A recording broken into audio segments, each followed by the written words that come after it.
Hello යාළුවනේ කොහොමද ඔයාලට එන්න මාත් එක්ක රස ලන්ච් එකක් හදාගන්න බලමු නේද අපි හදාගන්නේ කියලා.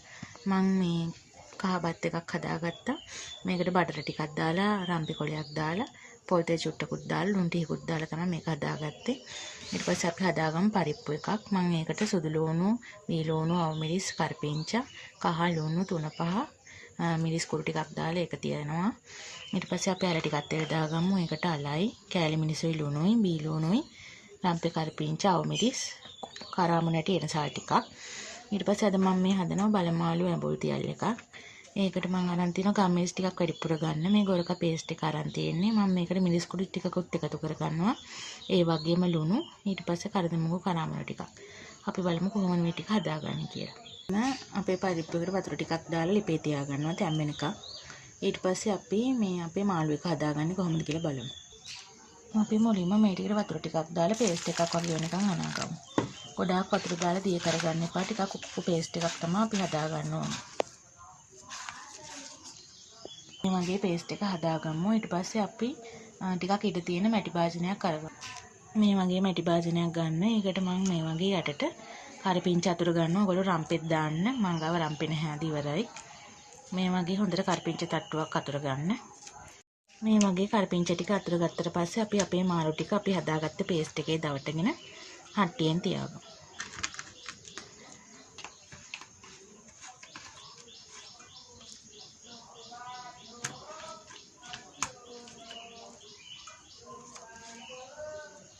මගේ ඔක්කොම මාළු ටික අතුර ගත්තට පස්සේ අපි ආයෙත් උඩින් කරපිංචා තට්ටුවක් තියාගමු.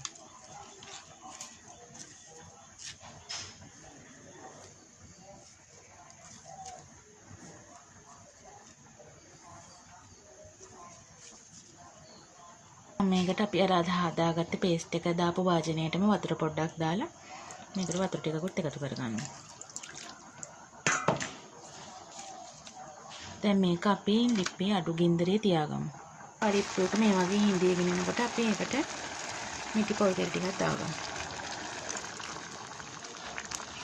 ඊපස්සේ ඒක හොඳට කලවම් කරගන්න.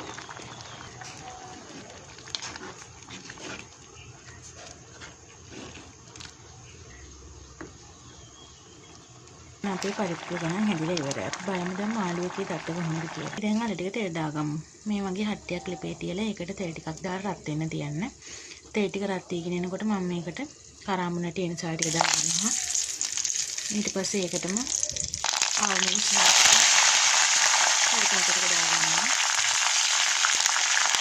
ඊට ඒකටම දීලා ටික දාගන්නවා.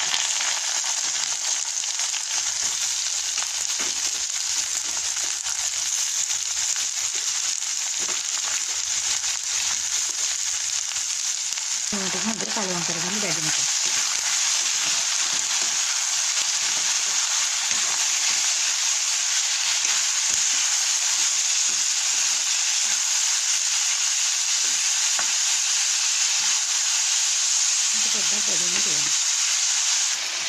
දැන් මේ විනාඩි 7කට විතර පස්සේ ඔයගොල්ලෝ මේ පෙන්නන්නේ බලන්න අපේ මාළුවේ ලස්සන මේ වෙලාවේ හොඳට සුවඳක් එනවා. ඔයාලත් මේ විදිහට ඇඹුල් තියලා හදලා බලන්නකෝ.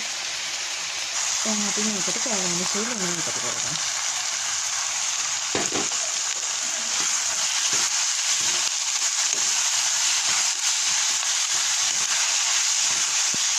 අපි මේකට අර ටිකක් එකතු කරගමු. ඒක තමයි හොඳට කලවම් කරගන්න.